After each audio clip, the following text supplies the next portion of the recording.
चाहा है तुझको चाहूँगा हरदम, मर के भी दिल से ये प्यार न होगा कम। तेरी याद जो आती है मेरे आंसू बहते हैं, अपना तो मिलन होगा पल पल ये कहते हैं।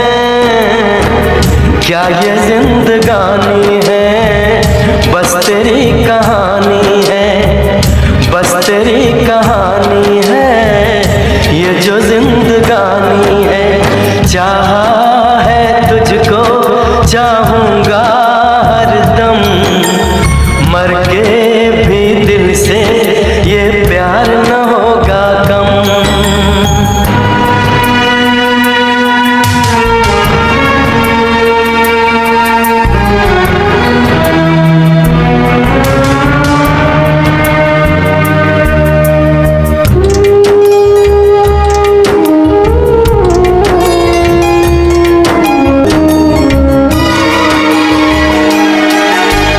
तेरी वो बातें, वो चाहत की रस्में, झूठे थे वादे, क्या झूठी थी कसमें।